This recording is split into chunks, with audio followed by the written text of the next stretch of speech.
All right. Hello, everyone. And thank you for joining us for today's Senza Fili Sparring Partners webinar on the new FCC. What should we expect? My name is Kendra Chamberlain, and I will be moderating the webinar today.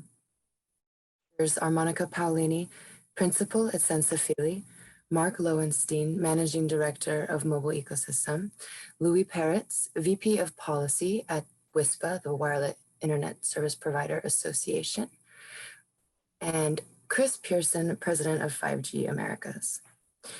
In Sparring Partners videos, we watch our discuss a topic on screen without slides.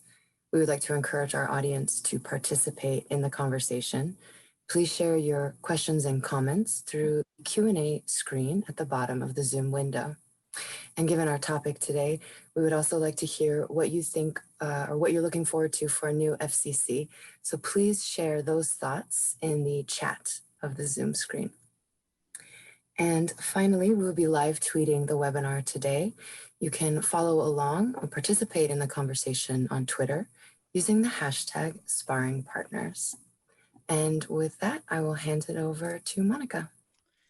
Kendra, thanks a lot for the introduction, and it's a pleasure to be here. Today we have a little bit of a Christmas version of Sparring Partners, because we're going to talk about what to expect from the FCC, but we also have a chance to say, you know what, it's like, what do we want for Christmas from the FCC? So as Kendra said, we would like to hear from you. What are your wishes? So just go wild. Think about, what is that the ideal FCC you would like the ideal FCC to do, and we will do the same.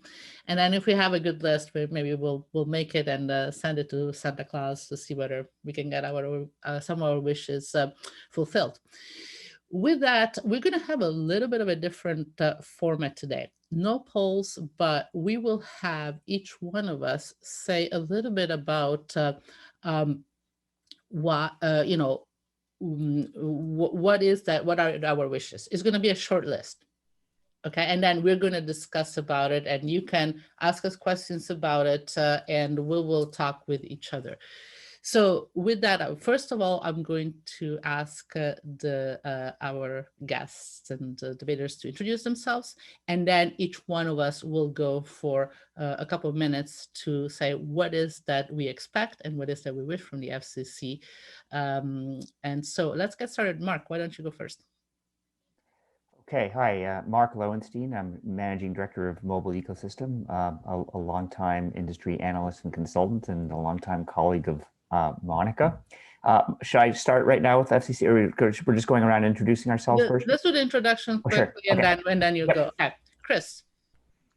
Hi, I'm Chris Pearson, President of 5G Americas, and we're a wireless industry association progressing mobile communications in North, Central, and Latin America. And Louis, you are the new one, the new kid on the block.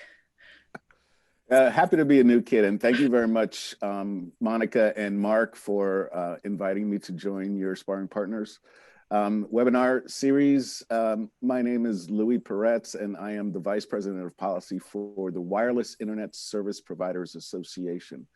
Prior to working in this role, I served many years at the FCC, most notably as the wireless advisor to former FCC Commissioner Mignon Clyburn. Excellent. And so actually, to be clear, in the chat, your wish list for the FCC and the Q&A, your questions, well, there's going to be no Q&A at the end. The Q&A is ongoing. So whenever you have a question, add it to the Q&A. And so today we're going to talk about the new FCC that is going to come in January. So Mark, could you just give us a sense of, what's going to change on January 21st and afterwards? Sure. Let me just start with a quick roadmap of what the world looks like over the next several weeks. So there will be a new chair of the FCC, Ajit Pai, who's been with the FCC since 2012 and has been chair since 2017, has announced that he's leaving. And when Biden is inaugurated on January 21st, there will be a new chair that's named. the composition of the FCC and who that chair is yet to be determined. The composition is interesting because Commissioner O'Reilly, who was a Republican,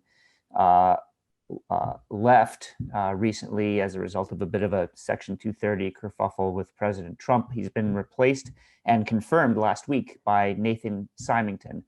So on January 21st, there will be an FCC, which is 2 Democrats and 2 Republicans. And the president will have an opportunity to name another commissioner.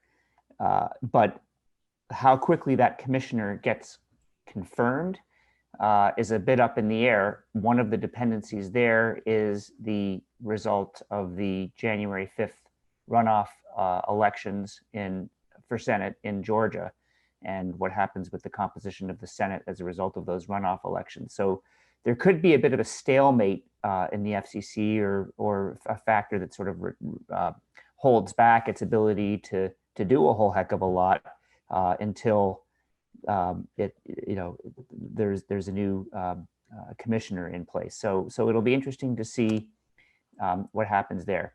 Let me just spend 30 seconds sharing a couple of my thoughts on priorities for the FCC. I certainly think that among the lowest hanging fruit will be these efforts to sort of narrow the broadband gap. The digital divide or the broadband gap has, the issues with that have been, laser light has been shown on that as a result, particularly as a result of COVID. There's 18 million households in the United States that lack broadband service. There's probably another, 10 or 15 million more that are what I would call underserved. In other words, they couldn't get a good broadband connection even if they wanted it. And then there's a lot of other households who just have trouble affording broadband altogether. And so all of that is going to get wrapped up into an effort by the FCC to narrow that gap. Already we're, with the RDOF, the Rural Digital Opportunity Fund, and the auction that was completed, first round of the auction that was completed last week. That's one step, about $15 billion as part of that. There's also likely to be another $10 billion, maybe even a little bit more, that's unleashed if a stimulus plan gets passed. And so, I think if the Biden administration could bundle this as part of sort of a broader look at, an infrastructure plan, that has the best chance of getting some sort of bipartisan support. And I'd also like to see them, if I had a wish list, I'd like to also see them address the affordability issue. There are many, many households that have trouble affording both, a cellular service and a broadband service. The Lifeline program has been, it needs to be sort of refreshed and updated. And, I think there's some interesting opportunity there. One broader piece is, if you look at net neutrality and Section 230 and just so many changes, with streaming and all of that, it really calls for an overhaul of the Telecom Act, which is now nearing, it's going to be 25 years old in 2021.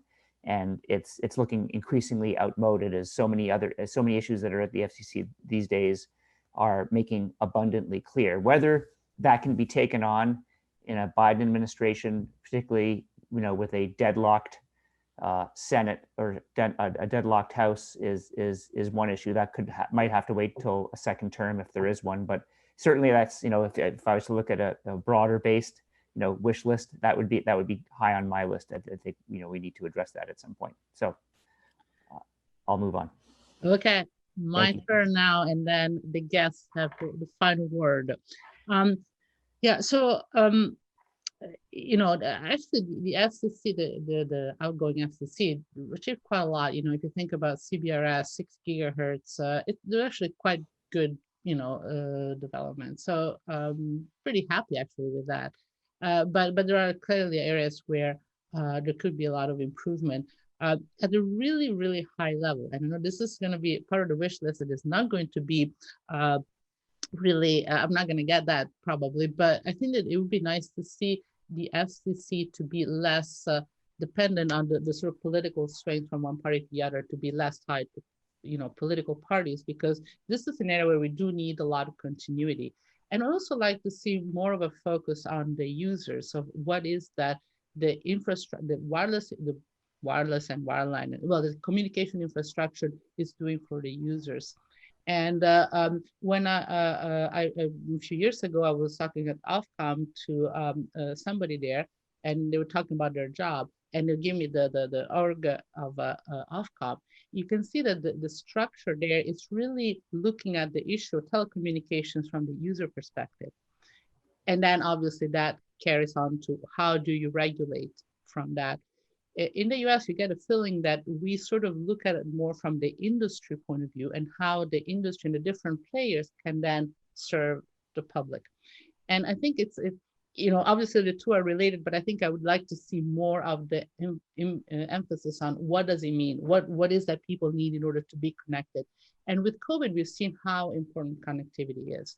And I think that there is somewhat of a change in that respect, which is positive, because all the issue of connectivity, digital divide, rural coverage are taken much more space and becoming much more important, as they should be, because we realize how connectivity is important. It's not just to play games or to watch Netflix at home. It's really important for education, healthcare, and things like that. So that's all very good. In terms of the things that are a little bit more achievable, sort of shorter term, I think that one of the key issues is to have more work being done on the spectrum sharing part. CBRS was a good start, but it's just a start. So in order to increase the usage of spectrum, a key task is to make sure that it's used efficiently by multiple users. That is very, especially as we move to higher frequencies, that can be done more easily. So I think that would be a important thing. And as I say, we need to go back and review like Section 230, net neutrality. It's not a question whether repeal, continue to have a repeal 230. I mean, that there is more than that. We need to really go and address the issues in a deeper way, so that it's not like punishing Facebook or the others, or allowing them to do whatever they want. We need to find a middle ground that serves the purpose and allows us to get the most benefits from connectivity. I'm done. Louis, you're next. Thank you, Monica. And before launching into my wish list, I really feel like it's necessary for me to explain a little bit more about what our membership, the characteristic wireless internet service provider, or WISP. So we have over 700 WISPs that are members of WISPA. There's another 300 companies or so who are engineers, consultants, who kind of make up the wireless internet service provider ecosystem. So for most of our 700 operator members, internet service operator members, the vast majority of them, more than 70%, have 10 or fewer employees and serve fewer than 2,000 subscribers. And more than 50% of them are working in rural and ex-urban areas. So these are truly small businesses that are doing the yeoman's work of connecting Americans to broadband and keeping them connected during the COVID pandemic. As both Mark and Monica have both eloquently explained, just kind of how critical we are seeing connectivity, broadband connectivity, as a result of the pandemic, the stay-at-home orders, which result in increased distance learning and teleworking. So really what WISPA, as Monica kind of alluded to, WISPA has really enjoyed a lot of policy victories under Chairman Pai. We believe it's largely because he considered the interests of small commercial wireless companies and the customers they serve when adopting rules and policies in areas of spectrum allocation and management, facilitating deployment of towers and other wireless infrastructure, and bridging digital divides through broadband deployment subsidy programs like the most recently concluded Rural Digital Opportunity Fund auction. So what you're going to hear me talk about is how it's really important to allocate a balance of unlicensed, licensed by rule, and licensed by auction spectrum. One thing that our members took a great deal of advantage in was unlicensed spectrum in the 5.9 gigahertz band.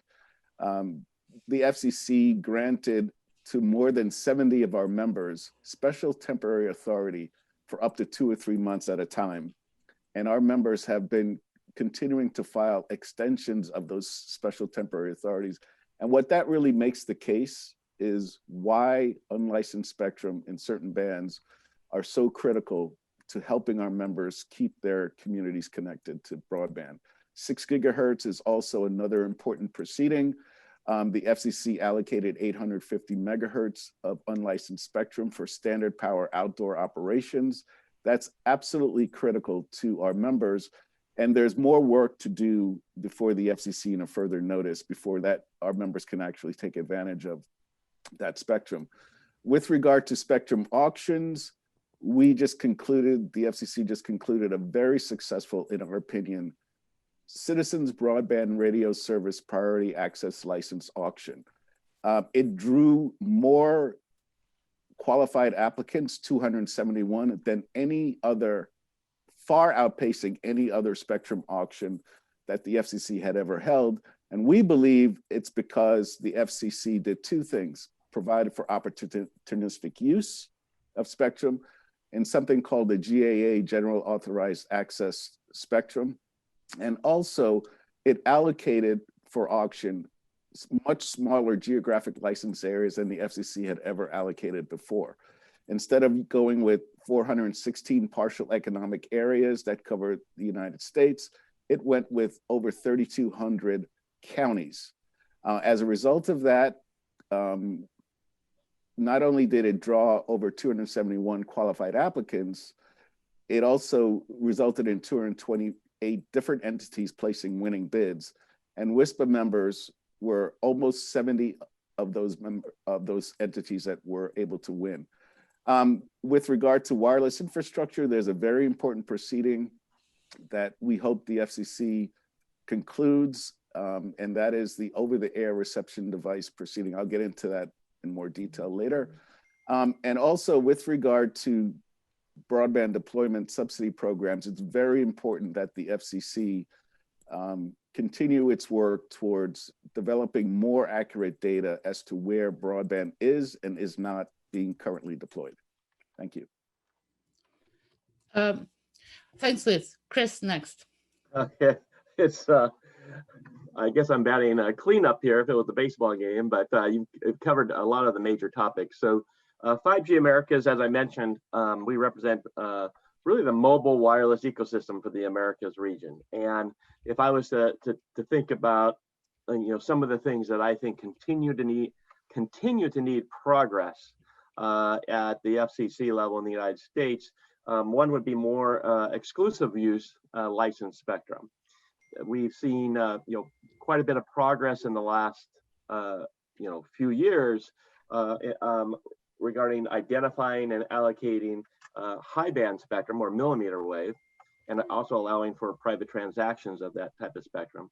And then we've seen some progress on the mid band.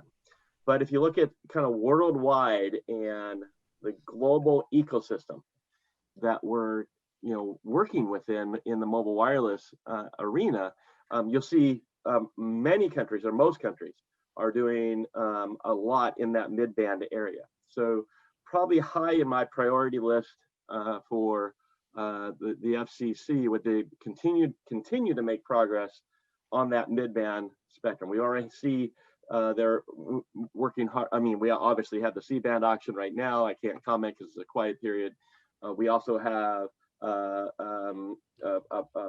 process at the FCC right now for 3.45 to 3.55, but there's a larger swath of spectrum that we really need to continue to look at and try to figure out ways to make available for the mobile wireless industry, and that would be the 3.1 all the way up to 3.45. And it's really that idea of coordination across all agencies, government agencies, because as we saw recently, the FCC was moving forward on the 3.45 to 3.55. At the same time, the DoD was putting out an RFI regarding mid-band spectrum. So that kind of, the wish list would be more mid-band spectrum that would be exclusively use licensed spectrum, more coordination amongst basically all areas of government, so that we could make sure how are we using spectrum to the best possible way for society. Because what we've seen with COVID-19 and the pandemic, as many of the panelists have said, really, in my opinion, the number one app is connectivity. And that connectivity is so that you can work like we're doing today for this webinar, Sparring Partners webinar. So your kids can go to school. All these types of things are critical. So connectivity is king, and we need to figure out ways to do that. And I think 5G can be part of that solution, but we also continue to need more spectrum. Some of the panelists have always mentioned some of these areas that we need to continue to work on. I won't go into those, but one would be just that continue two ideas that need to continue. And one would be really working at the federal level with the municipalities at the state level on continuing progress on cell siting processes. And with that, what would be considered kind of this idea of infrastructure for the good of all. And how do you do that? You want to bridge the digital divide, but there's economics that are associated with that. There's operators that want to do more deployments of 5G, but they have cell siting challenges because of the municipalities. But trying to figure out a way to move forward on this idea of society embracing connectivity and what that takes to have connectivity. We all look out our windows, and I can look out my windows and I'll see telephone poles with telephone wires. We don't think about it. Everyone knows that was for the good of society when those were first placed throughout the United States, right? And so we need to make sure that we try to figure out solutions to move forward on cell siting processes and connectivity. And then the third thing is, it's kind of like Santa Claus, right? I think we just need to make sure that when the FCC is working with our industry, is that we continue to have this kind of idea of cooperation to come up with solutions, because that's the best way forward for the U.S. It's not, you never want a adversarial situation. What you want is government and industry working together for solutions. And so we've seen different administrations and different FCCs have different levels of what they think is appropriate for cooperation, but I do think we need that. And so I guess kind of a grandiose one at the end would just be continuing thinking of these problems, of situations where we need to work together to get to solutions. I'll leave it at that. Yeah, I'd like to jump in on that one, and for both Chris and Louis, and maybe just share on the cell siting issue. Yep. We're going to need, tens of thousands, if not hundreds of thousands, small cells to be deployed for 5G, for millimeter wave, and for the other bands. And we're still not really seeing anywhere near the crest of that number of small cell deployments. Ajit Pai's FCC took a run at it during his administration with, I thought, was a pretty well thought through proceeding. But on the other hand, the states pushed back hugely on it, led by California, which has now provided the template for the other states to push back. And so we always have that tension of, federal versus state. So is there anything that could be done to get us past that, to have us make some meaningful progress on this? Well, I think there was meaningful progress from this last administration in what they were trying to do. I think it's going to take really the industry and federal government and state government to work together and try to find out some solutions. Because again, if you look at historically, there has been times where deployment of infrastructure was considered good for society, right? And they embraced it, right? So you kind of look back historically as, why are we at a different point in time? Why has it been so difficult? And it's hard to know. I mean, some would say, well, it's social media, all the things that get thrown out there and scare people, but it's hard to know. So I don't have the answers, Mark, but I do know that we need to continue to make that progress because we live in obviously situation. We have, the federal side, the state side, the local side when you come to governments, and we have to figure out solutions as an industry and working with the federal government and municipalities. So, yeah, I don't have the answers, but I do know it needs to happen in as far as making progress. And I do think that the last FCC did make progress, and we just need to figure out new ideas, new ways to do it. So now let me just apologize for the chat line. It's obviously not something that we can control, and it's a pretty sad state of affairs where things like this happen. But I don't think we can delete chat messages. So we're working on it, but sorry about it. Anyway, let's continue. Please ignore that. Again, not our fault. We've been sort of hijacked. So okay, so maybe we can go back and Chris, as I say, the issue of the rights, and you both raised the issue, where do we put the infrastructure? And there is a lot of discussion in what's fair and what's not. But up to a point, is the FCC, or do you see the municipalities and the local authorities to be cooperating enough, or is it, it's obviously it's regulation on one end, but then you have the cities and the people that don't want to have the infrastructure in the backyard. How do we deal with that? Well, yeah, I don't think there's any easy solutions. I mean, I know, for instance, you have seen CTIA do I would say a good job of going out with the state legislatures for the guidelines that they've done. And I mean, I haven't kept their count, but I know at one point we were up to like 21 or more states that had adopted, kind of high-level legislation guidelines for infrastructure deployments, our cell sites, and so forth. I think that's progress. I don't have the answer, as I said, Monica, but I do think we need to keep, as an industry, and working with the federal government, working with the state governments, working with the local municipalities for solutions.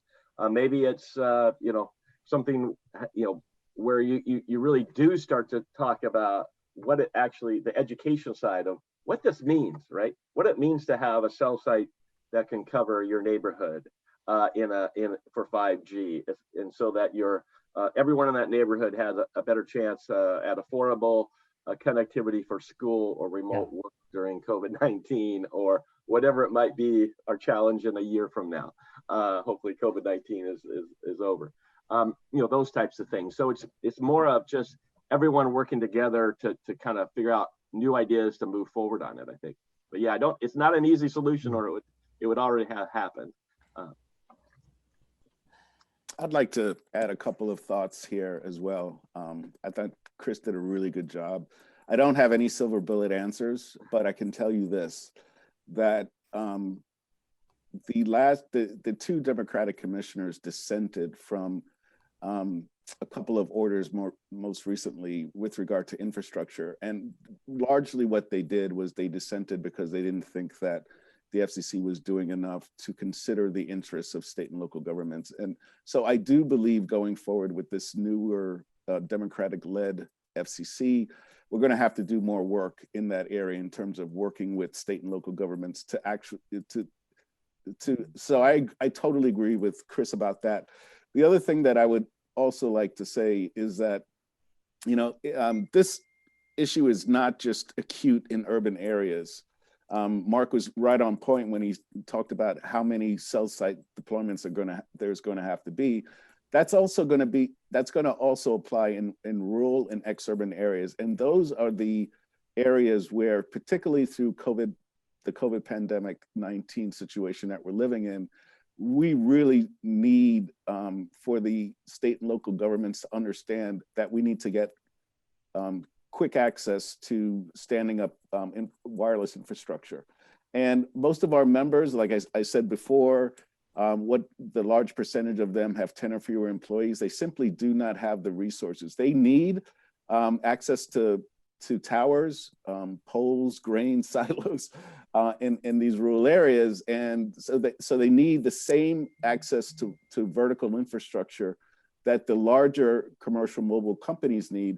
But in order for them to bring this much needed connectivity, they really don't have the resources to put up with the delays and the exorbitant fees that some of these folks, some of these state and local governments are charging. So again, just wanted to put our kind of, provide our insight on that issue.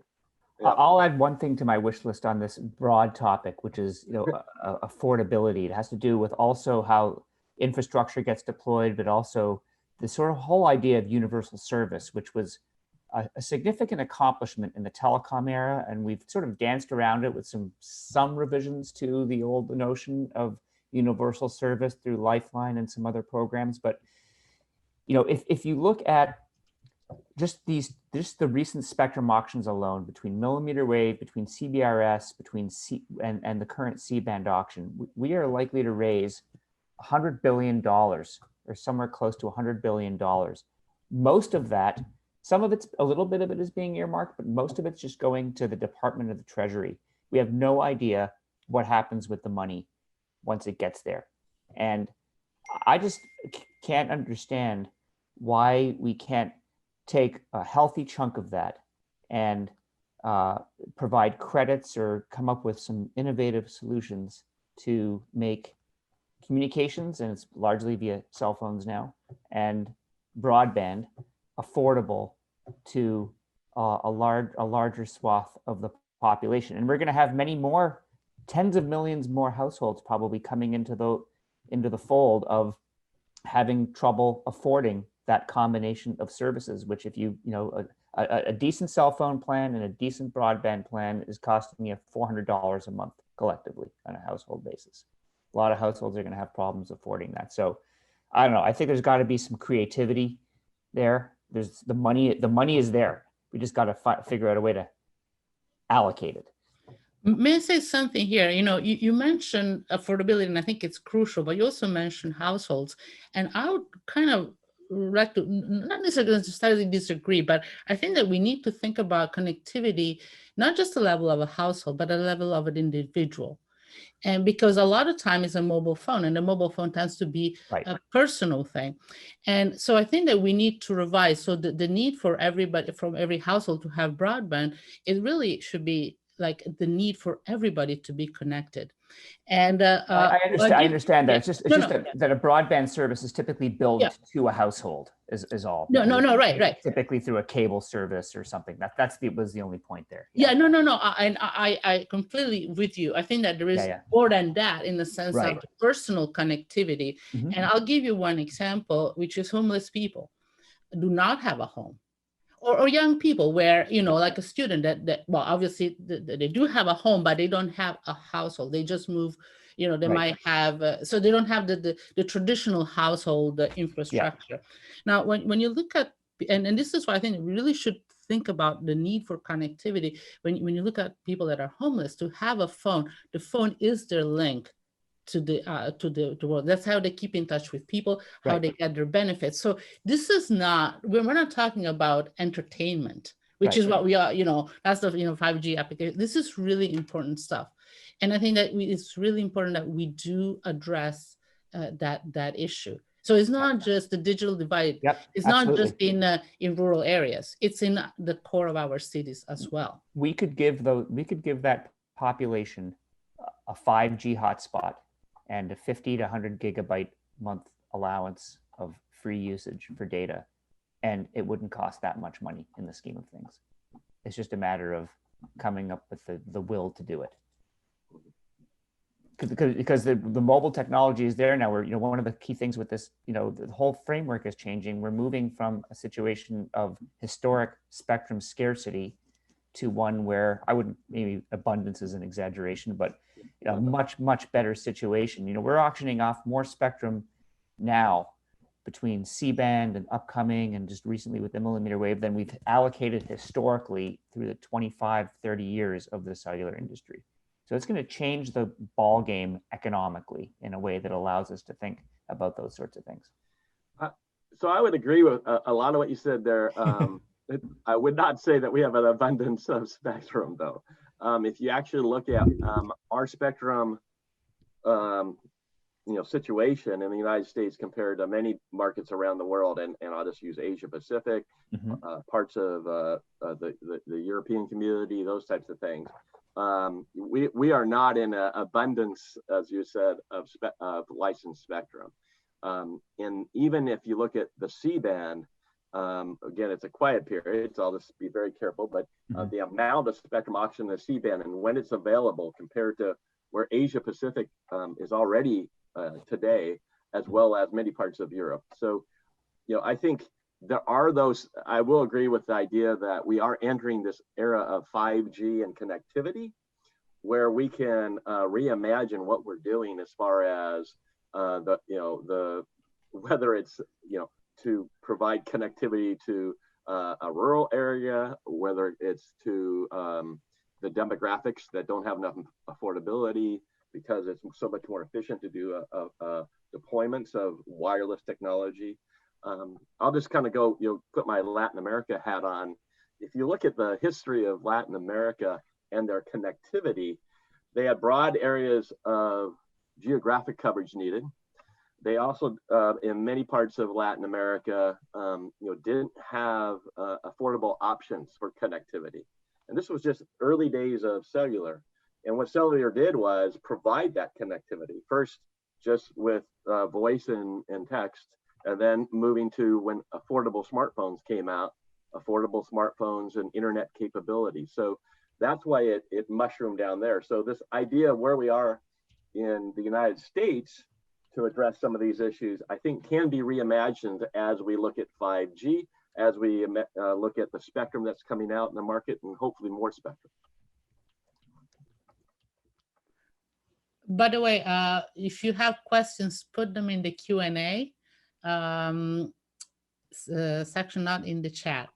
So, and I can actually answer one of those questions. Yes, and Louis, go ahead, please.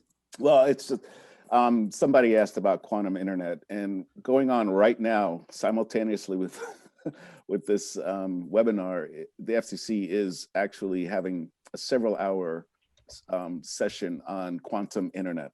So hopefully they'll do it as they normally do, which is make a recording, and then you can see it later on.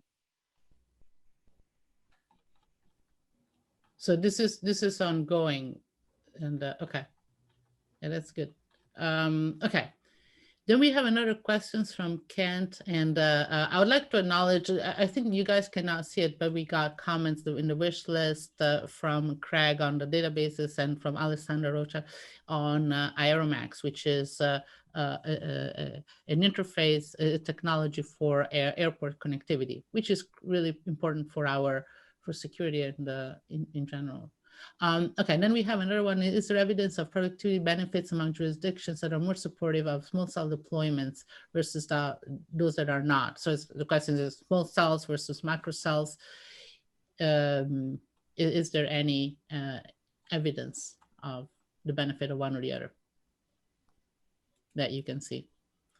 Chris, do you have any comments? Yeah, I don't we haven't done a study at 5G Americas, but I do know that there has been several of our national carriers and that have actually highlighted certain cities that have welcomed infrastructure deployments in their cities and what that meant for connectivity for that city. So again, 5G Americas hasn't, but I think there has been some, I don't want to say use cases because they're not use cases, but they're demonstrations when a city welcomes kind of streamlined infrastructure processes and what it means for the community. But I don't think they did it in a way that would say, well, the productivity was 1.8% better or 20% better. What it did, I think it was show what the coverage, what it did for coverage and connectivity and speeds and things like that. But it wasn't this year. I know during COVID-19, it was previously to this year when they were looking at some of their 5G deployments and infrastructure implementations, and some of those cities were the first to get, will probably be the first to get, or did get some of the newer developments like fixed wireless access and things like that. So it's a good question. Probably more information needs to be out there. Again, part of that educational piece, because as cities see, more coverage, more speeds, better situations for your work or remote school, things like that, then obviously it could just be good for the industry, and absolutely good for cities that are trying to get everyone connected at an affordable price. One of the questions here to help us sort of maybe move on to a new topic for a few minutes, which is this issue of, the FCC working maybe with some other agencies more closely, and sort of the broader issues of industrial policy. And one example that's often cited, and one person brought up in the Q&A, is this issue of vendor neutrality for initiatives such as Open RAN, and whether the FCC should weigh in or try to influence that, increasing the diversity of vendors, increasing, devoting R&D funds to US based firms, or big tech, with big tech, obviously potentially playing an important role, or web scale type firms playing a role in Open RAN and edge computing, and what might the FCC do there, and sort of speaking to some broader sort of industrial policy issues. I'd love, I have a couple of my own thoughts, but let me let a couple of other folks weigh in first. Yeah, so 5G Americas just recently, actually, I think it was about 12 days ago, put out a white paper, and obviously true to our nature, quite a long one on Open RAN, and a lot of, what the pros and cons were of it, about all the market momentum in it, but also peeling the onion down a little bit about what that means and why, and definitely the idea of diverse supply side or supply chain was one of the benefits, or not having that, was some would call in the industry vendor lock-in. Right. As far as where the FCC, since this is about the FCC, right, would play a role or not, I think that's a bigger question. We didn't address it in our 5G Americas white paper. It was a technical white paper on Open RAN, but it's definitely a question out there, because if you look at where the U.S. has led in technology, right? It's been important for our innovation to have support of our government and free market processes to get to that innovation. It typically hasn't been, except for obviously things like sending the man to the moon and some of these things, it hasn't been really the government leading. So it's a question we haven't addressed. The role of government in Open RAN in our technical white paper, but it is a question, I think, for the industry or the FCC to figure out how involved do they want to be. Even if you look at Open RAN right now, there are a wide amount, or a numerous innovative vendors that are in that space, and many are in the U.S. and they've gotten there without that government support, in my mind. But I know there is a coalition that's doing a lot of lobbying, and basically that's their main area, is to talk about this idea of supply side and what it means to have that diverse supply side. Yeah, but it takes some serious dollars to take on the Huawei's, the Ericssons, and the Nokias of the world, though. Yeah, yeah, and that gets to the role of, is that a role for government, right, or is that a role for the market processes? And we've seen, innovation in technology be one of and I'm not talking about in wireless or not wireless, but in general, technology innovation is what really ends up winning the race, right?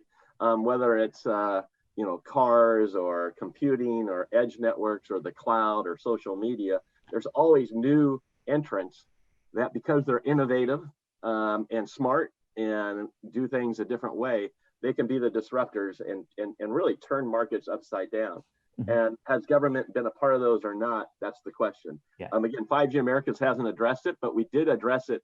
If anyone's interested on the technical side, we did do a white paper on Open RAN that kind of really peels back the onion from a technical side and what it means. And the paper is available on your website, so everybody can go and download it. One thing that I would like to add is that, when you think about Open RAN, I mean, all the major players, except for Huawei, is not part of it. But both Nokia and Ericsson, they can have their products to be certified or to have the interfaces to be Open RAN, to support Open RAN. So just by encouraging Open RAN doesn't mean that we encourage US vendors, because anybody can have, and they will have, and they do have, they're working on it. Nokia has been very active on the Open RAN. So itself, having Open RAN doesn't necessarily limit, and anybody can do Open RAN even if it's a new player, a new vendor from any country. So one thing that I'm worried, it's like some of the R&D funding is tied to Open RAN. And I think that, as Chris, as you were saying, we should really be careful that, is this a role to really encourage a specific technology? And the thing is that I think that I'm the biggest supporter of Open RAN in general, but Open RAN is a sort of a very specific thing. Right. And, maybe 5 years from now, we're just going to have not the Open RAN Alliance, maybe somebody else doing it, or it's going to be a 3GPP. I mean, we just don't know. And that's perfectly fine, because the technology development is independent of, from a regulatory point of view, it's very difficult. You don't want to dictate the technology development. Right. You want to support it, but not direct it. The one thing that I would say, and not specific necessarily to Open RAN, but if you look at, at 5G, it's clearly, going to be one of the defining technologies of this decade from the standpoint of national economic competitiveness. And I think that sort of takes the FCC into a bit of a different league in needing to be able to work more closely with other government agencies who are also involved in these issues of national economic competitiveness, whether it's the Commerce Department, the FTC, we had all this go around the last few months about a national 5G network or a DoD 5G network. So some of the stuff needs to be coordinated, I think, a little bit more, because 5G is going to be very important for enterprises to become broadly competitive and to lead. And so that's all I thought, is that I think the FCC needs to sort of I don't know necessarily expand its mandate, but I think work a little bit more closely. It was very siloed during the last 4 years, and I'd like to see that be broadened a little bit. So that's just my own thought. Actually, Louis, a question for you. There was a lot of talk about having the Open RAN to have wireless ISPs to be encouraged to use Open RAN. What do you think about that? Is that a good way to go? Honestly, most of our members see that as a 5G mobile issue, not necessarily as a fixed wireless service provider issue. It is certainly something that we can think about. The one broad point that I wanted to make is that, typically when administrations change, and typically when a Democratic administration takes over, they actually want to look at the broadband ecosystem from a broader perspective and look to see if there are problems being caused by things like, insufficient vendors that are building the equipment for broadband. And I can certainly see how that plays a role in lack of competition in the wireless space, commercial wireless space, not just mobile, also fixed, because we have our issues too, okay, with regard to number of vendors that are available for us. But I certainly think that is something worthwhile for the FCC to explore. The FCC doesn't necessarily have to address a problem in the marketplace through regulation. It can do so just by bringing, being a bully pulpit and just bringing the industry players, all of them, to talk about it and see what they can work out between themselves.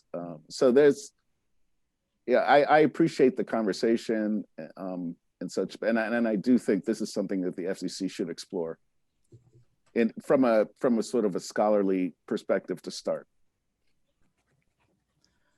Absolutely. Now, what are your thoughts about the sort of the net neutrality? I think that Mark and I, what do you guys think about it? So net neutrality 230, you know, the sort of how to basically regulate communications.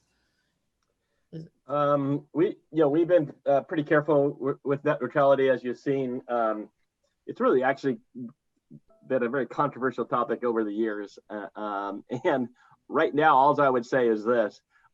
With net neutrality, I mean, you had the previous administration, Obama administration, they came through with the FCC in their order, and then obviously the new administration, following that was the Trump administration with Chairman Pai, who then obviously overturned it, and then now we're coming in again with there are some that have been reporting in the press that the new Biden administration would FCC would also be interested in turning back what Chairman Pai did. So, we've been careful as an association because there's a lot to this concept of net neutrality and what it means.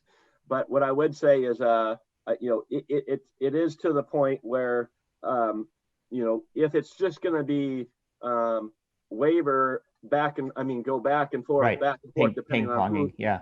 Depends on who rules the FCC. All I'll say is personally, that maybe it's time for us to look at this from a legislative manner. And what would be, is there a need to legislate or not? Obviously, Chairman Pai said, everything's in place at the FTC if there's any problems, right, with competition and some of those mechanisms. Others say no. So maybe this is not really something that should go back and forth every time there's right. new administration. Maybe again, this is personally, maybe it's time to look at it from a legislation side. But again, we haven't put out a policy paper on it because it is a very complex. We have a diverse membership, and we want to be, not just careful, but respectful for all the different viewpoints of it. Yeah, and definitely there are different viewpoints, and that's why I think that you feel like there is a need for a big discussion, which is not just the mobile operator, the fixed operator. Right? It's just like it's a society kind of discussion because it has such a big impact for all of us. Right. Or for the Facebook and all. It's so wide ranging. Right, and Section 230 I think is a different issue as well than the net neutrality side, in that you could see in the last 8 months on Section 230 there was people that were on the left and people on the right, that were both unhappy with how things were going right. with it. So again, is it the role of the FCC? Again, we haven't done a policy paper on it, but I would say some of these areas need to be, again, personally, I think some of these areas would need to be addressed or not addressed through legislation. Now, that is also an option, not to address them, right? But right now, what we have with, again, net neutrality is just, okay, the FCC is just going like this, depending on who's in charge of it. So yeah, Louis, you've been at the FCC for a long time. Is this an FCC or a House kind of issue, legislative kind of issue? Yeah, so I completely agree that it's a little bit, I'm going to try, I need to watch my words here. I don't understand how we can use a statute that is 25 years old or as old as 1934 to regulate both the fixed and mobile broadband services industry. I mean, I just don't think that even in 1996, Congress had any idea about how widespread and important broadband would be.